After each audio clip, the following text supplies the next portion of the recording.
Advanced Accounting for BCom second year third semester. Today I am discussing solutions to June 2023 question paper. Here June 2023 question paper. That solution today I am discussing.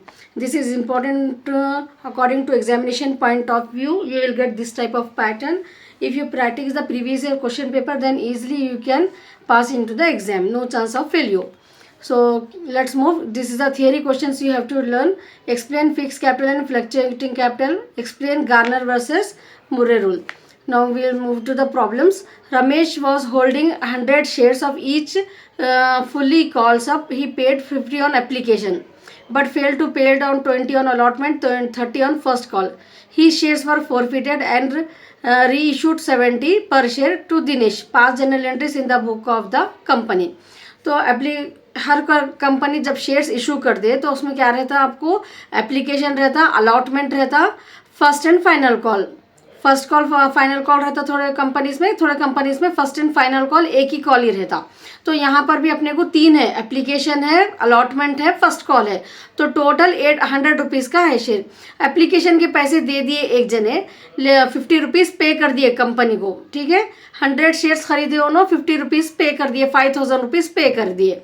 लेकिन और जो 50 rupees था allotment के, जब 20 rupees और 30 rupees first call के जब वो नहीं पे करे, तो उनके जो पहले के जो 5000 है एप्लीकेशन के जब के, कंपनी उसको फोरफिटेड बोले तो कंपनी वो पैसों को रख लेते, रिटर्न नहीं करते. गेटिंग द पॉइंट, रिटर्न नहीं करते.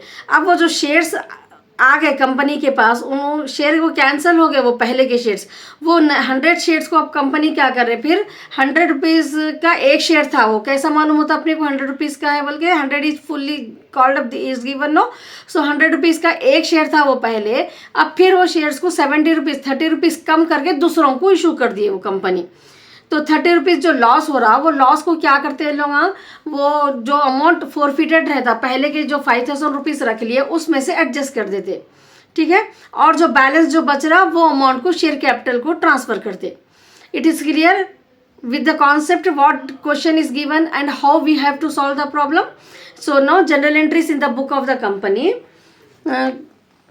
General entries in the book of the company, date particulars, LF, debit rupees, credit rupees. Journal entries का प्रोफार्मा अपने को नॉर्मल जैसा अपन करते हैं वैसा प्रोफार्मा रहता. ठीक है, पहले क्या करना रहता आपको, शेयर कैपिटल कितने शेयर्स थे, 100 रुपीज़, 100 शेयर्स, 100 रुपीज़ का ईच शेयर 100 रुपीज़ का था और 100 शेयर्स थे, तो 10,000. ये जो पैसे नहीं आए ड्यू थे अपने को वो लिखने का है यहाँ पर. ठीक है, शेयर अलॉटमेंट के कितने पैसे नहीं आए, 100 शेयर्स के 20 रुपीज़ से 2000 रुपीज़ नहीं आए.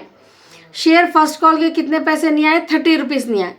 शेयर फोर फीचर जो एप्लीकेशन के जो आए थे वो कंपनी जो रख ले रही उसको फोर फीचर बोलते. ठीक है, फोर फीचर कितने रख ले रहे लोग, 5000. कैसा आ रहा अपने को ये 5000 अमाउंट, 100 शेयर्स थे एप्लीकेशन के जब, 50 रुपीज़, 100 शेयर्स को 50 रुपीज़ से एप्लीकेशन के जब जो पब्लिक पे करे उनको 5000 वो शेयर फोर फीचर है. तो टोटल 10,000. ठीक है ना, पहले 100 शेयर्स पूरे शेयर की वैल्यू ले लेना डेबिट में, फिर उसके बाद जितने पैसे नहीं आए वो लेना. अलॉटमेंट के 20 रुपीज़ से नहीं आए, 100 शेयर के 2000 रुपीज़, फर्स्ट कॉल के पैसे नहीं आए 3000, 100 इंटू 300, और जो बच गए जो ले लिए पैसे कंपनी फोर फीचर करी वो क्रेडिट में लिख देना. ठीक है, 10,000 डेबिट क्रेडिट इक्वल कर देना. अब नेक्स्ट क्या करना रहता आपको, कंपनी जो इशू कर रही 70 रुपीज़ से कर रहे लोग, bank account data to 100 shares तो पूरे 100 ईच है, लेकिन वैल्यू को कम कर दे रहे. पहले 100 रुपीज़ का एक शेयर था, आप 70 रुपीज़ से इशू कर रहे. So bank account data 7000 rupees receive कर रहे हैं खाली लोग. तो 3000 जो लॉस हो रहा 100 शेयर के उसको 70 में कर रहे हैं, तो वो उसको क्या करना, फोरफिटेड शेयर में से एडजस्ट कर लेना. ठीक है, 5000 रुपये जो रखे हुए हैं ना पहले के, उसमें से एडजस्ट कर लेना. यहाँ पर डिस्काउंट बोल के नहीं लिखना, फोरफिटेड शेयर बोल के लिखने का रहता अपने को, टू शेयर कैपिटल अकाउंट. अब ये जो फोरफिटेड के अब और 2000 रुपये जो बच गए, 3000 ये एडजस्ट कर लिए, और 2000 जो बच रहे वो कैपिटल रिजर्व को ट्रांसफर कर देना. Share forfeited account data to capital reserve account. So जब भी फोरफिटेड रहते हैं आपको 3 एंट्रीज पास करने का रहता. ठीक है, नो नेक्स्ट, प्रीमिनरी एक्सपेंसेस. कंपनी कभी भी इनकॉर्पोरेट होती उससे पहले जब उसको सर्टिफिकेट मिलता, प्री इनकॉर्पोरेशन एक्सपेंसेस होते. प्रीमिनरी एक्सपेंसेस कंपनी के स्टैम्प ड्यूटी के लिए एंड रजिस्ट्रेशन फ़ी के लिए, लीगल फीस के लिए, for chartered for chartered association accountant के लिए जो है सो पैसे लोगों को पे करना रहता है, that is called as preliminary expenses. जब preliminary expenses listed in trial balance they should be acquire asset side में लेना रहता है। अगर ट्रायल बैलेंस में दे रहा प्रीमिनरी एक्सपेंसेस एसेट्स में लेना, अगर अपने को एडजस्टमेंट्स में दे रहे वो तो प्रॉफिट एंड लॉस में लेना रहता, और प्रीमिनरी एक्सपेंसेस बैलेंस शीट में एसेट्स में से माइनस करने का रहता। That you have to write about the preliminary expenses. Now explain about goodwill. This is the answer you have to learn for the theory. Now next move to the problem. Raju and Rani are partners. Two partners हैं. This is also new profit sharing ratio. I have discussed each theory. First unit theory questions also and short problems also I have discussed, and unit wise all the questions, important questions of this SIA material I have explained, and RP Trivedi textbook problem, some problems also I have explained on my channel. So if you search in the playlist advanced accounting you will find it. If you want to score good marks with these important questions what I am discussing, with this you follow those videos also, you can score very good marks in your advanced accounting paper. You can easily attempt the paper.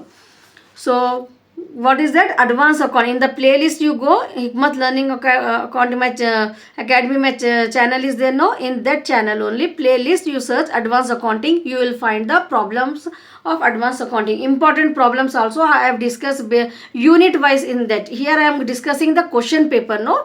There I have discussed unit wise important problems. So beside this, if you practice those also, you can get O grade in the exam.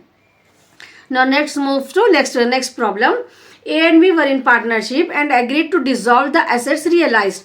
80,000 में assets को sold कर दे रहे लोग. Creditors 45,000 है, loan 20,000 है, capital A का capital B का capital. सो यहाँ पर अपने को रियलाइजेशन अकाउंट बनाना है. रियलाइजेशन अकाउंट में एसेट्स की बुक वैल्यू भी ज़रूरी रहता. कल अपन लॉन्ग प्रॉब्लम में देखे ना कि एसेट्स अगर बुक वैल्यू नहीं दी अपने को तो अपने को मेमोरेंडम बैलेंस शीट बनाना रहता. जो भी लायबिलिटीज़ दिए वो पूरे ले लेती हो. ले लेने के बाद अपने को जो बैलेंस आ रहा सन्ड्री एसेट्स बोल के लिखना रहता. ठीक है, वो एसेट्स की बुक वैल्यू को रियलाइजेशन अकाउंट में डेबिट साइड में लेना. जो भी एसेट्स सोल्ड कर रहे 80,000 में वो क्रेडिट साइड में आती है बाई बैंक बोल के.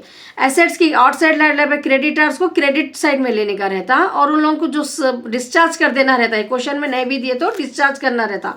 सो टू बैंक बोल के क्रेडिटर्स. तो बैलेंस जो आता that loss on realisation account. Credit side अगर बैलेंस आ रहा तो लॉस है. If percentage is not given equally दोनों को 5,000 डिस्ट्रीब्यूट कर देना. That's all. This is the realisation account. In note you have to write since the profit sharing ratio is not given in the question we are assuming equal profit sharing ratio. Note में ये लिख देना रहता आपको.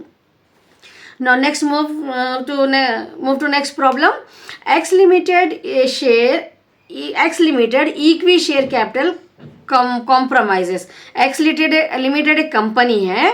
उन लोग के पास 10,000 equity shares है जो 100 रुपीज़ फुल्ली पेड कर दिए पब्लिक, और 10,000 इक्विटी शेयर्स है और एक टाइप के जिसमें सिर्फ 75 का पेमेंट हुआ. पेमेंट बोले तो समझ में आया ना आपको. Application, allotment, first call, final call के और 25 रुपीज़ सपोज यहाँ पर नहीं आए अभी. ठीक है ना. तो दो तरह के इक्विटी शेयर्स है ये कंपनी में. एक 100 रुपीज़ के पूरा दे दिए पब्लिक पैसे, और दूसरे 10,000 शेयर्स जो लिए वो लोग और 25 रुपीज़ बाकी है. ठीक है ना. वैल्यूएशन ऑफ शेयर्स अपने को क्या मालूम करना है इसमें. The net value of assets is 50 lakh. Compute intrinsic value of equity share मालूम करना है. तो पहले क्या करना उसके लिए वैल्यूएशन ऑफ शेयर्स. एसेट्स जो नेट वैल्यू एसेट्स की जो दे दिए उसमें और जो पैसे आने का है उन लोगों को 25 रुपीज़ से 10,000 शेयर्स के और जो पैसे आने का है वो ऐड कर लेना. तो net value of the asset is 52,50,000 आ जाता. Calculation of value of each equity share is fully paid up. So 10,000 total equity shares अब कितने हो गए 20,000 हो गए. 52,50,000 डिवाइडेड बाई 20,000 टोटल एक शेयर से मल्टीप्लाई करें तो अपने को value of each equity share company की मालूम होती 262 रुपीज़ 50 पैसा. Got it. Now calculation of value of partly paid shares, तो ये 262 जो आ जाते हैं उसमें से जो 25 रुपीज़ और आने का है उसको माइनस कर दिए तो आपको पार्टली पेड इक्विटी शेयर की वैल्यू मालूम हो जाती। That only intrinsic value of equity share, fully की एक मालूम कर लेना है अपने को, पार्टली एक, जो फुल्ली आंसर आ जाता है उसमें से पार्टली और 25 रुपीज़ जो भी आपको कभी क्वेश्चन में 20 रुपीज़ देते वो लास्ट में माइनस कर देने का रहता। It's clear no. Now move to part B. Each carry 12 marks, 5 problems you have to do in the part B. Raghu and Raju sharing the profit in proportion 3:1, दो partners है रघु और राजू, 3:1 में ratio से उन लोग जो है उनका प्रॉफिट शेयर कर रहे। This is the balance sheet givens to us. अब एडजस्टमेंट में क्या दिए, वो लोग एक नए पार्टनर रामू को जो है सो बिजनेस में एडमिट करना चाह रहे। रामू 30,000 गुडविल ला रहे हैं, कैपिटल ला रहे हैं और 40,000 गुडविल ला रहे। ये अपने को रिवैल्यूएशन अकाउंट में नहीं, रिवैल्यूएशन अकाउंट पहले बनाना रहता अपने को एडमिशन ऑफ पार्टनर में। रिवैल्यूएशन अकाउंट में क्या था, एसेट्स डिक्रीज हो रहे तो डेबिट साइड में, एसेट्स इंक्रीज हो रहे तो क्रेडिट साइड में, ठीक है ना। स्टॉक एंड फर्नीचर रिड्यूस हो रहा, डेबिट साइड में ले लो, परसेंटेज भी दे दी अपने को। स्टॉक का 40,000 का 10%, 4,000, फर्नीचर का 11,000 का 10%, 1100, that's all. Provision for doubtful डेब्ट, डेटार्स की वैल्यू को डिक्रीज कर देते हैं ये, तो प्रोविजन फॉर डॉटफुल डेब्ट 60,000, डेटार्स है अपने को 5%, 800 ले लेना, ठीक है। एसेट्स अगर डिक्रीज हो रहे तो डेबिट साइड में। अब यहाँ पर नेक्स्ट एडजस्टमेंट में लैंड एंड बिल्डिंग 20% इंक्रीज बोल रहे हैं, अप्रिसिएशन भी आता आपको, ठीक है, उसको क्रेडिट साइड में लेना, 20% निकाल लेंगे, that's all. Now you have to do the total, credit total में से डेबिट टोटल को माइनस करें तो 1100 आ रहे। ये 3:1 रेशियो दिए ना, उसमें दोनों को रघु और राजू ओल्ड पार्टनर्स कुछ, ठीक है, एडमिट कर, ये पहले का पार्टनर्स कुछ रिवैल्यूएशन का प्रॉफिट डिस्ट्रीब्यूट करना रहता अपने को। It's clear no, revaluation account clear हो गया ना। Now partners capital account, partners capital account में क्या करना रहता आपको, पहले balance carried down brought down बोल के जो रघु एंड राजू का जो क्वेश्चन में कैपिटल रहता, ये कैपिटल जो है सो आपको पार्टनर्स कैपिटल अकाउंट में लेने का रहता फर्स्ट, ठीक है ना। उसके बाद रिवैल्यूएशन का प्रॉफिट लेने का रहता। Then by cash, new partner जो पैसे लाए 30,000 एज गुडविल लेके आए ना, उनके कॉलम में खाली बाई कैश बोल के रामू के कॉलम में खाली उन्होंने लाए सो पैसे कैपिटल को डाल देना सेम। देन टोटल कर लेके to balance carried down Raghu Raju and Ramu 44,275 we are getting, this is 44,275। Raju क्या है वो अमाउंट 44,275, इनका अमाउंट 30,000, ठीक है। तीनों को टू बैलेंस कैरिड डाउन बोल के लिख देना रहता। And general reserve also you have to distribute among old partners only and goodwill distribute among old partners only. If reserve fund also is given, now this total we are writing as to balance carried down। समझ में आ गया ना। Partners capital account में क्या करना है अपने को, पहले क्वेश्चन में से लेना है, फिर रिवैल्यूएशन का प्रॉफिट लेना है, जनरल रिजर्व, गुडविल, ये चार चीज़ें। अगर रिजर्व फंड दिए तो रिजर्व फंड, ये चार चीज़ों ही लेना रहता आपको, उन लोगों की रेशियो में डिस्ट्रीब्यूट कर देंगे। Now balance sheet, balance sheet is so simple, just question paper को सामने रखो आपके, जो भी एडजस्टमेंट अपन करे, अब क्रेडिटर्स को अपन कुछ भी नहीं करे, ऐसे लिख देना। कैपिटल अकाउंट का जो आंसर आता है वो लिख देना, हो गया आपका लायबिलिटीज आ गया। एसेट साइड में क्या करना है आपको, कैश एट बैंक, जो क्वेश्चन में अपने को कैश है उसमें नए पार्टनर जो लाए सो पैसे और गुडविल दोनों को ऐड करके डाल देना, क्योंकि अब पैसे बढ़ जा रहा ना बैंक बैलेंस, पहले 22,500 था, अब न्यू पार्टनर और 30,000 ला रहे, 40,000 गुडविल ला रहे, तो बढ़ जा रहा 92,500 हो जाना नए बैलेंस शीट में, ठीक है। बिल्स रिसीवेबल को कुछ भी नहीं करे अपन, ऐसे लिख देना। डेटार्स को जो रिवैल्यूएशन अकाउंट डेबिट साइड में आइटम्स लिए थे अपन परसेंटेज निकाल के वो माइनस कर देना है। जैसा आप फाइनल बैलेंस शीट में डिप्रिसिएशन, डेटार्स में, बैड डेब्ट्स में मैं कैसा माइनस करके डालते हैं, सेम वैसी, ठीक है। स्टॉक को माइनस कर देना, फर्नीचर को भी माइनस कर देना, डिप्रिसिएशन, लैंड एंड बिल्डिंग को एप्रिसिएशन जो रहता, इंक्रीज जो वैल्यू रहती जो क्रेडिट साइड में रहते उसको ऐड करके डाल देना। Now your balance sheet will tally. Now next move to P and Q sharing, this is the next unit, question number 13, question number 10 I am going to discuss B problem। P and Q are sharing profit share 3:1, 3 partners है यहाँ पर।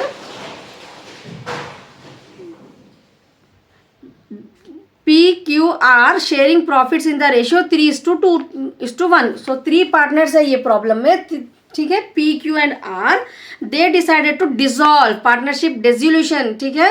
Partnership को बंद कर देना चाह रहे हो लोग. So liabilities amount, assets amount, balance sheet it is given.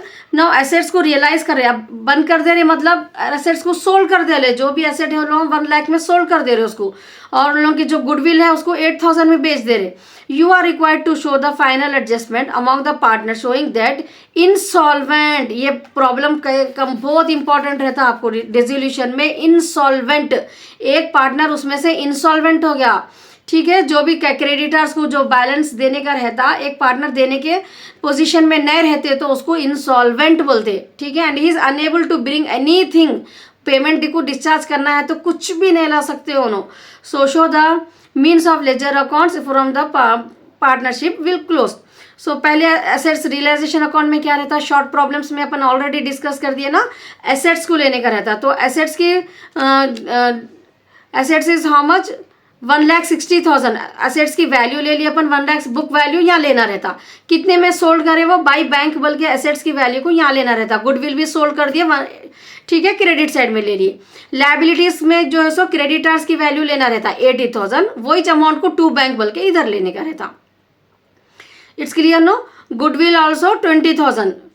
ये इंटेंजिबल एसेट्स अगर कुछ दिए तो पहले एसेट्स की वैल्यू ले लिए अपन 1,60,000 और गुडविल को ले लिए, एंड क्रेडिटर्स की वैल्यू. अब यहाँ पर sundry creditors and sundry assets जो डिस्चार्ज हुए वो, ये 4 चीज़ें आपको माइंड में रखने का रहता. एसेट्स की book value, assets realisation, creditors की वैल्यू, क्रेडिटर्स का रियलाइजेशन 2 बैंक बोल के, इधर बाई बैंक बोल के, इतना ही रहता. जो भी आंसर आता तीनों पार्टनर्स में डिस्ट्रीब्यूट कर देना. ये डिसोल्यूशन है, 3 पार्टनर थे, तीनों में भी डिस्ट्रीब्यूट कर देना है. रेशियो अपने को क्वेश्चन में है 3:2:1. 3:2:1 में तीनों को डिस्ट्रीब्यूट कर दिए अपन. समझ में आ गया ना realisation account. Now partners capital account. Partner capital account में तीनों का बाई बैलेंस ब्रॉट डाउन. कभी भी याद रखिए जब अपन पार्टनर्स कैपिटल अकाउंट बना रहे तो क्वेश्चन में जो रहता ना अपने को, जब अपन बैंक अकाउंट बना रहे तो 2 बैलेंस ब्रॉट डाउन बोल के इधर से स्टार्ट करना. कैपिटल अकाउंट बना रहे, उसका अकाउंट पर्टिकुलर जब ओपन कर रहे तो बैलेंस जो ट्रांसफर करते हैं अपन क्रेडिट साइड में करना. This is the tip I am giving to you. So by balance brought down 60,000, 30,000, 6,000 question में से यहाँ पर ट्रांसफर कर लिए अपन, ठीक है. जनरल रिजर्व जो था तीनों को डिस्ट्रीब्यूट कर देना. वो लॉस जो आया वो भी जो है सो दोनों में यहाँ पर डिस्ट्रीब्यूट कर रहे. First to realisation loss debit side में आता, ठीक है. अब यहाँ से केयरफुली सुनिए, जो रियलाइजेशन ये लॉस आया तीनों को, वो लॉस यहाँ पर अपन तीनों को पहले लिख दिए, ठीक है. उसके बाद बैलेंस ले लिए, रिजर्व ले लिए, यहाँ तक आ गया समझ में आप लोगों को. उसके बाद ये लॉस को जो रहते बाई बैंक बोल के जो सॉल्वेंट पार्टनर्स हैं उन लोगों के कॉलम में सेम अमाउंट लिख देना रहता. कॉन्ट्रा एंट्री कैसा करते हैं आप लोग 3 कॉलम कैश बुक में, वैसा रियलाइजेशन लॉस को यहाँ पर लिख देना रहता, ठीक है. किसको, सॉल्वेंट पार्टनर्स को खाली 36,000, 24,000. समझ में आ गया ना यहाँ तक. अब जो इंसॉल्वेंट पार्टनर है उसका डेफिशिएंसी मालूम करने का रहता. Deficiency in short also you will get. So Gardner versus Murray जो शॉर्ट आंसर आपको पूछ रहे 4 मार्क्स में, वही है. इंसॉल्वेंसी में जो भी डिफिशियंसी मालूम करना रहता है, इंसॉल्वेंट पार्टनर जो रहते ना वो लोग जो है सो डिस्ट्रीब्यूट कर लेना रहता according to their capital sharing ratio. ये आंसर के इस बारे में आपको थियरी में लिखना है. गार्नर वर्सेस मुर्रे रूल में इंसॉल्वेंट अगर कोई पार्टनर हो गया तो जो एग्जिस्टिंग पार्टनर्स रहते हैं वो लोग क्या करना रहता, कैपिटल शेयरिंग रेशियो लोगों का जितना भी कैपिटल है उसका रेशियो निकाल के इनको जो बैलेंस आ रहा है यहाँ पर, अब ये 12,000 में से ये 8,000 माइनस कर देना क्रेडिट. अब यहाँ बैलेंस जो आता है इनका 4,000, वो 4,000 को इन लोगों के रेशियो में डिस्ट्रीब्यूट करना रहता. अगर एक बार में समझ में नहीं आ रहा, वीडियो को पॉज करके 2-3 times you listen this what I am explaining in a clear way. This is the important problem, that's why I am focusing and I am insisting you to watch 2-3 times. Insolvency of the partner, Gardner versus Murray, that also you understand the topic here. So total 16 marks you can get it with this problem. It's clear no. तो यहाँ पर अपने को पहले उनका capital का ratio निकाल लेना है, वो रेशियो में डिस्ट्रीब्यूट करना है 4000 को। तो अब जो डिस्ट्रीब्यूट करते जो अमाउंट आता वो अमाउंट को क्या बोल के लिखना रहता है आपको यहाँ पर, बाई पी कैपिटल। पी का जितना भी रेशियो आया 4000 into 2/3 you do, you will get 2667.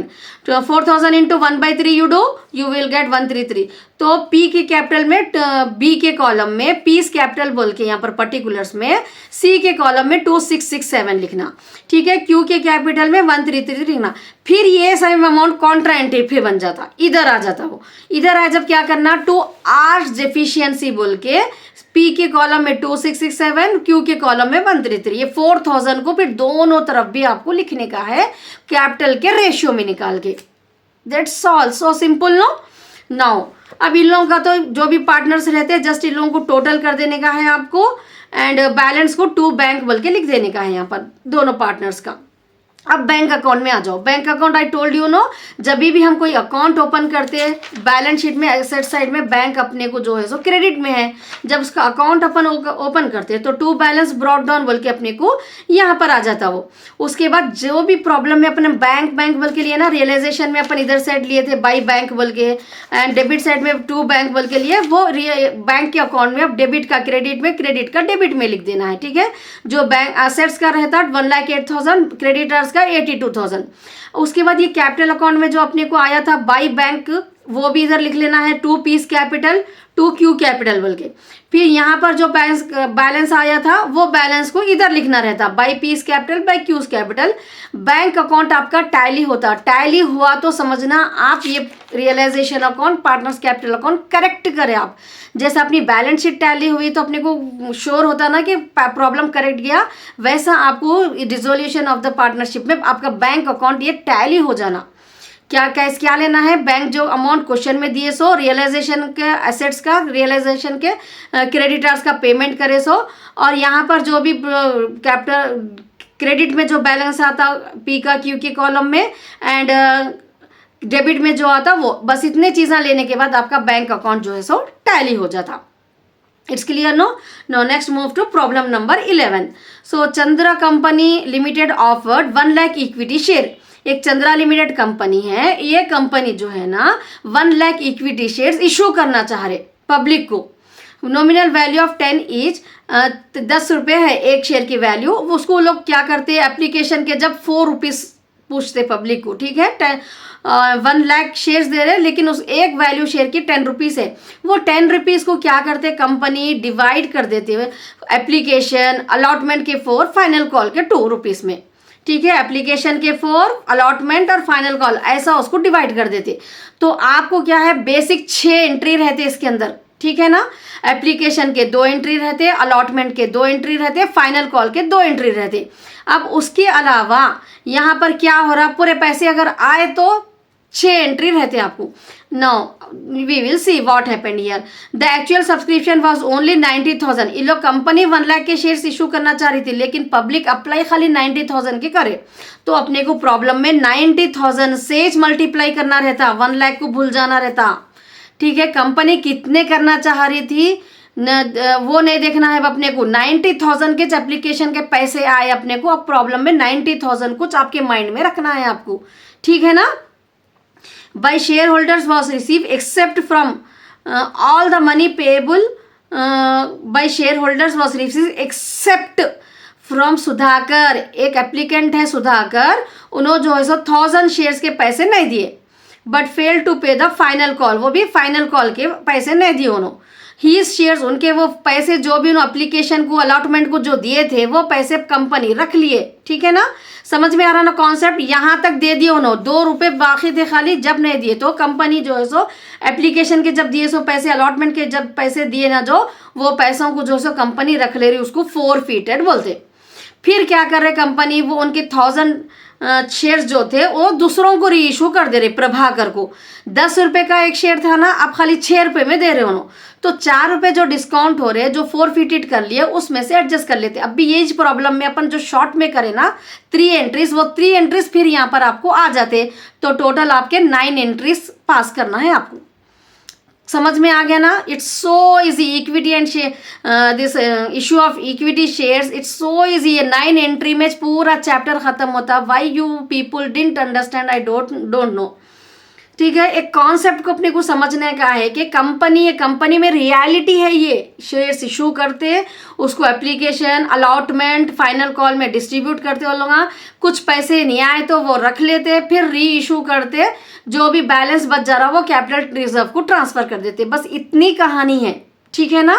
Like a story, you if you learn, you whether it is a account subject और whatever it be, income tax, anything, advance accounting, corporate accounting, anything, you can understand in a better way if you enjoy to learn the subject. If you want to get the deep knowledge of the subject, then only you can score very good marks.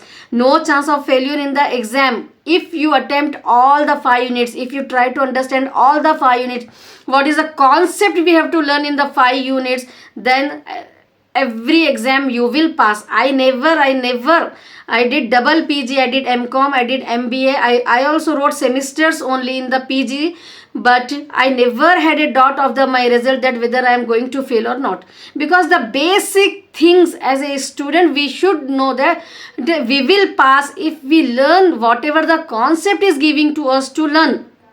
If we are not learning that only, then examiner will fail us. It's clear, no? So learn like a story. So show the journal entries in the books of a company. So bank account data to share application, पहले पैसे आ जा रहे ना application issue करते कितने आ रहे हैं उन लोगों को पैसे? 90,000. Keep it in the mind, don't do the mistake of 1 lakh. Company चाह रही थी 1 लाख इशू करना, लेकिन पब्लिक खाली 90,000 को अप्लाई करी, तो अपने को 90,000 से मल्टीप्लाई करना है. तो एप्लीकेशन का अमाउंट जो है वो अमाउंट इस लेना यहाँ पर 4 रुपीज़. सो 33,60,000. ये शेयर एप्लीकेशन के जो अमाउंट आते हैं उसको शेयर कैपिटल को ट्रांसफर करना रहता. ठीक है, कहाँ पर ट्रांसफर करना? एप्लीकेशन के पैसे शेयर कैपिटल को. तो share application account data to share capital account 3,60,000 transfer कर दिए अपन. अब शेयर अलॉटमेंट को पहले यहाँ पर, अब यहाँ से क्या होता, पहले कैपिटल को ट्रांसफर करते, फिर बैंक आए सो पैसे लिखना रहता अलॉटमेंट में, और जो है सो आपके फाइनल कॉल में, फर्स्ट कॉल फाइनल कॉल में रिवर्स रहता. ये 2 एंट्री रिवर्स हो जाती. फर्स्ट एप्लीकेशन में bank to share application to share capital, लेकिन शेयर अलॉटमेंट में क्या हो जाता? Share allotment to share capital, bank to share allotment. First call to share capital, bank to share first call. वैसा अपने को जो है सो रिवर्स हो जाता है ये 2 entries. Got it, no? So share allotment account data to share capital. अब अलॉटमेंट का प्राइस कितना है? 1 lakh into 4 rupees, again 3,60,000 only. Allotment के तो पूरे पैसे आ गए ना, तो bank account data to share allotment account 3,60,000, same amount. समझ में आ गया ना 4 एंट्रीज. तो अब फर्स्ट कॉल में क्या हुआ देखिए, share and first final call को पहले तो कितने का बैलेंस बचा? अब 2 रुपये का. 1 lakh into 90,000, sorry I am also doing the mistake. 90,000 only we have to consider. 90,000 into 2 rupees, so 1,80,000 share capital को पहले ट्रांसफर कर देना, ड्यू है इसके पैसे बोल के. लेकिन अब आ रहे कितने पैसे वो लिखने का अपने को. 2 रुपीज़ नहीं पे करे ना मिस्टर सुधाकर, नहीं पे करे उन्होंने 1,000 शेयर्स के पैसे, तो 89,000 शेयर्स के पैसे इनको आए अपने को 2 रुपीज़ से 1,78,000. समझ में आ गया ना? अब उसके बाद 3 एंट्रीज क्या रहते हैं आपके, जो अपन फर्स्ट शॉर्ट प्रॉब्लम में करें ना अपन, वो है शेयर फाइनल कॉल. पहले 1,000 शेयर्स के जो पैसे नहीं आए, 10 रुपीज़ का एक शेयर था, वो लिख देना रहता डेबिट में. ठीक है, 1,000 शेयर्स के पैसे नहीं आए, सो 110 रुपीज़ से पहले पूरे शेयर की वैल्यू लिखने का रहता आपको. ठीक है ना? Keep it in the mind, debit side में. अब 2 share first and final call, जो पैसे नहीं आए इनको 2,000 नहीं आए, आए कितने थे कंपनी को? 8,000 आए थे. वो 8,000 को क्या बोलते हैं? शेयर फॉरफिटेड बोलते हैं अपन. क्या बोलते हैं उसको? Share forfeited. वो 8,000 रुपीज़ अपन रख लिए यहाँ पर. अब क्या करें इसको? फिर ये 1,000 शेयर्स को मिस्टर प्रभाकर को इशू करें. नाम लिखने की जरूरत नहीं है आपको. ठीक है, बैंक अकाउंट डेटार इशू करे तो उनको 6 रुपये से करे. तो 1,000 रुपीज़ से 6 रुपये के प्रभाकर कितने पैसे दिए कंपनी को? 6,000 दिए. 4,000 कंपनी को कम जो आ रहे डिस्काउंट जो रहता वो डिस्काउंट को अपन यहाँ पर फॉरफिटेड शेयर बोल के लिखने का रहता. क्या लिखना रहता? Forfeited shares. सो 6,000, 4,000, 10,000. अब ये जो 8,000 रख लिए, उसमें से 4,000 डिस्काउंट के एडजस्ट कर लिए, और 4,000 रुपये बच गए ना कंपनी के पास. वो जो है so forfeited share account data to capital reserve को ट्रांसफर कर देना. It's clear, no? All the best. Today's topic is very important. You can score very good marks in the question. You may get this type of questions only into the exam. So how you like my videos? Comment me so that I can get motivation to make more videos. Only I am doing lot of hard work, students, for you people. Only what I am asking from you, that just click on subscribe and my channel, and click on like, thumbs up is there, no, on your screen. Click on that only, and comment me whether I am teaching you very well, that whether my videos are helpful to you or not, and you are getting the motivation from me that you will pass into the exam. That you in the comment you write down that. All the best once again.